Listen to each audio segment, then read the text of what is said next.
आज का हमारा टॉपिक है indirect ELISA. Indirect ELISA ELISA की एक टाइप है। So what is ELISA? ELISA is enzyme linked immunosorbent एसे।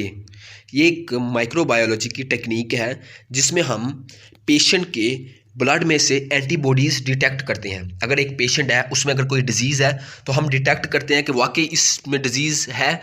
अगर स्पेसिफिक एंटीबॉडीज़ प्रेजेंट होगी तो मीन्स कि उसमें डिजीज़ होगी। तो 1971 में एंगवाल और पीटर पर्लमैन ये दो साइंटिस्ट थे जिन्होंने इस टेक्निक को डिस्कवर किया। इससे पहले जो टेक्निक यूज़ होती थी वो थी रेडियो इम्यूनो असे, रिया के नाम से थी, जो कि रोजालिन सस्मैन येलो और सोलोमन बर्सन 1960 में इन्होंने की। ये ज़्यादा इफेक्टिव नहीं थी, इस वजह से 1971 में पीटर पर्लमैन ने और एंगवाल ने ये क्या कहते हैं अलाइजा टेक्निक डिस्कवर की। ELISA technique. अब बात है इनडायरेक्ट अलाइजा। इनडायरेक्ट अलाइजा में हम पेशेंट के सीरम में से एंटीबॉडीज़ डिटेक्ट करते हैं। और इसे इनडायरेक्ट क्यों कहते हैं? क्योंकि इसमें एंटीजन और एंटीबॉडीज़ की इनडायरेक्टली एक दूसरे के साथ इंटरेक्ट होती हैं, इस वजह से इनडायरेक्ट अलाइजा है। इसके लिए जो मटेरियल रिक्वायर्ड है वो माइक्रो टाइटर वेल प्लेट है 96 वेल्स की, सीरम सैंपल है, सेकेंडरी एंटीबॉडीज़ है, सबस्ट्रेट एजेंट है, अलाइजा रीडर है और स्पेक्ट्रोफोटोमीटर चाहिए। सो गाइज अब आते हैं प्रोसीजर की तरफ। सबसे पहले स्टेप 1, अब हमने antigen pre coated microtiter well plate लेनी है। स्पेसिफिक डिजीज़ के लिए स्पेसिफिक माइक्रोटाइटर वेल प्लेट होती है जिसके साथ स्पेसिफिक एंटीजन पहले से ही अटैच होती है।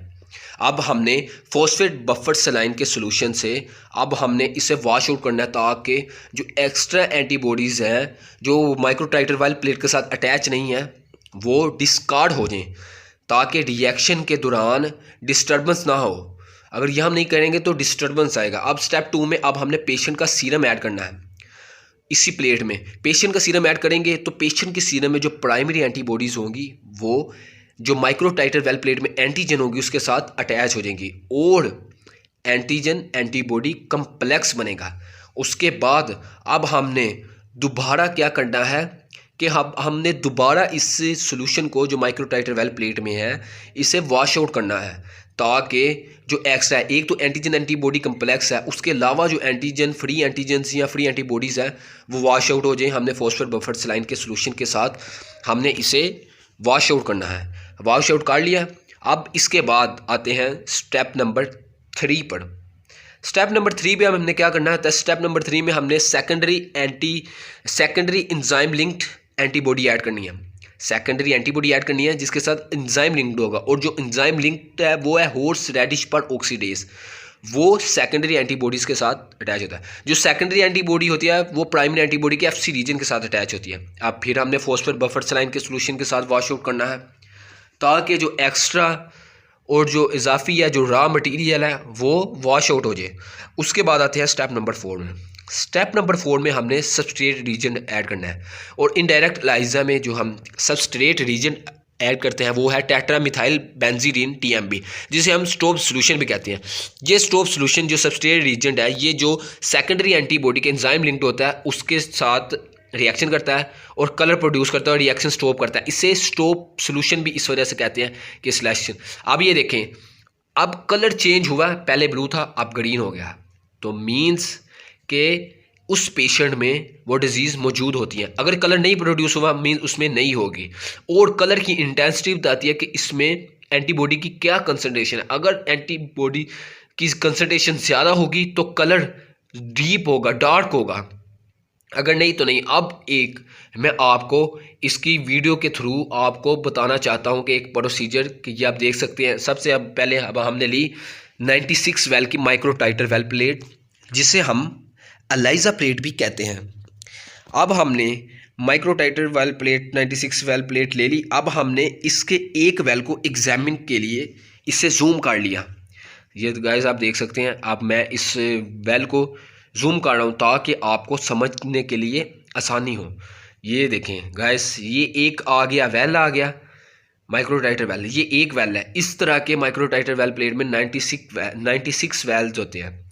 अब मैंने आपको कहा था कि antigen pre coated microtiter well plate लेनी है। ये देखें गाइस, स्पेसिफिक डिजीज़ के लिए specific antigen pre coated microtiter well plate market से मिल जाती है। फ़र्ज़ करें अब हमने रेबीज़ का करना है, डिजीज़ का अगर क्या करना है, डिटेक्ट करनी है एंटीबॉडीज़, तो रेबीज़ की एंटीजन की प्री कोटेड माइक्रोटाइटर वेल लेंगे। अगर HIV की करनी है तो HIV के antigen pre coated microtiter well plate लेंगे, क्योंकि अगर एंटीजन क्या कहते हैं स्पेसिफिक होगा, specific antigen attach with specific antibody, क्योंकि जो पेशेंट के सीरम में एंटीबॉडीज़ होंगी अगर उससे मिलती जुलती एंटीजन, अगर उसी जैसी एंटीजन माइक्रोटाइटर वेल प्लेट में होगी तो एंटीबॉडी अटैच होगी, वरना नहीं अटैच होगी। अब एंटीजन ले ली, अब हमने फॉस्फेट बफर सलाइन के सोल्यूशन से आपको मैंने बताया था कि इससे वॉश आउट करना है। क्यों वॉश आउट करना है? ताकि जो एक्स्ट्रा जो अनअटैच्ड है एंटीजन है वो वॉश आउट हो जाए, डिस्कार्ड हो जाए। अब हमने किया ऐड पेशेंट का सीरम। गाइस आप देख सकते हैं, ये देखें guys, specific antibody attach with specific antigen, ये देख सकते हैं। जो स्पेसिफिक है पर्पल कलर की एंटीबॉडीज़ वो अटैच होगी एंटीजन के साथ। जो रेड कलर की है वो नॉन स्पेसिफिक है, वो किसी और डिजीज़ की कह सकते हैं ये, तो इसी वजह से वो एंटीजन के साथ अटैच नहीं हुई। आप देख सकते हैं कि ये इजीली अटैच हो गया, क्योंकि ये स्पेसिफिक डिजीज़ की है। स्पेसिफिक डिजीज़ के लिए स्पेसिफिक एंटीबॉडीज़ होती है। जब हमारे इम्यून सिस्टम में जब भी हमारी बॉडी में कोई डिजीज़ आती है तो क्या कहते हैं स्पेसिफिक एंटीबॉडीज़ बनती है, और उसके लिए हमें माइक्रोटाइटर वेल प्लेट भी स्पेसिफिक एंटीजन वाली चाहिए। अब हमने फिर वॉश आउट किया, देखिए वॉश आउट करने की वजह से जो वो क्या कहती हैं नॉन स्पेसिफिक एंटीबॉडीज़ थी वो एक्सक्रीट आउट हो गई हैं। फॉस्फेट बफर सलाइन का सोल्यूशन है जिससे हमने वॉश आउट करना है। जैसे कि पहले भी प्रोसीजर में मैंने आपको बताया है कि उस सोल्यूशन से हमने क्या किया है, वॉश आउट किया है। सो गाइज यहाँ 2 स्टेप कंप्लीट हुए, आप बातें थर्ड स्टेप की तरफ। अब हमने सेकेंडरी एंटीबॉडी ऐड करनी है इंजाइम लिंक्ड। ये देखें सेकेंडरी एंटीबॉडी प्राइमरी एंटीबॉडी के FC रीजन के साथ अटैच होगी। ये देखें ये पिंक कलर की है, सेकेंडरी एंटीबॉडी है, और ऊपर हॉर्स रेडिश पेरोक्सीडेज ये इंजाइम है। गाइस ये देख सकते हैं ये इंजाइम है। स्पेसिफिक एंटीबॉडी जो है सेकेंडरी क्यों कहते हैं, क्योंकि ये प्राइमरी एंटीबॉडी के साथ अटैच होती है। और प्राइमरी एंटीबॉडी क्यों कहते हैं, प्राइमरी एंटीबॉडी डायरेक्टली एंटीजन के साथ अटैच होती है। मैंने आपको क्या बताया था कि इसमें एंटीजन एंटीबॉडी इनडायरेक्टली इंटरेक्ट करते हैं एक दूसरे से, इस वजह से इसे इनडायरेक्ट एलाइजा कहते हैं। अब फिर बफर सोल्यूशन के साथ हमने वॉश आउट किया। देखें गाइस वॉश आउट करने के बाद अब हमने क्या करना है, स्टेप नंबर 4। स्टेप नंबर 4 में हम ऐड करते हैं सबस्ट्रेट। ये गाइस अब हमने ऐड कर दिया tetramethyl benzidine, substrate reagent add कर दिया, ठीक है। ये ऐड करेंगे तो ये जो होगा सेकेंडरी एंटीबॉडी का इंजाइम जो पार्ट होगा, इंजाइम लिंक पार्ट होगा हॉर्स रेडिश पेरोक्सीडेज, उसके साथ रिएक्ट करेगा, सोल्यूशन को स्टॉप करेगा और कलर प्रोड्यूस होगा। अगर तो स्पेसिफिक डिजीज़ मौजूद की एंटीबॉडीज़ मौजूद हुई जिसकी हमने antigen pre coated microtiter well plate ली है तो कलर प्रोड्यूस होगा, वरना नहीं। अब कलर की इंटेंसिटी के लिए हम स्पेक्ट्रोफोटोमीटर चेक करते हैं और एलाइजा रीडर हम यूज़ करते हैं। इसकी क्या कहते हैं रिजल्ट के लिए मालूम करने के लिए एंटीबॉडी की कंसनट्रेशन और एंटीबॉडीज़ की इंटेंसिटी। सो गाइस ये था माइक्रोटाइटर वेल प्लेट।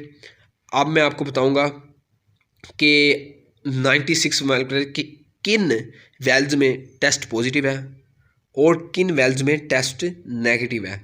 आप ये देखिए जिसमें कलर चेंज हुआ है गाइस, ये 96 माइक्रोटाइटर वेल प्लेट है, एलाइजा प्लेट भी जिसे कहते हैं। ये आप देख सकते हैं कि 2 ऐसी रोज है जिसमें कलर चेंज हुआ है, मतलब कि इसमें स्पेसिफिक एंटीबॉडीज़ मौजूद हैं।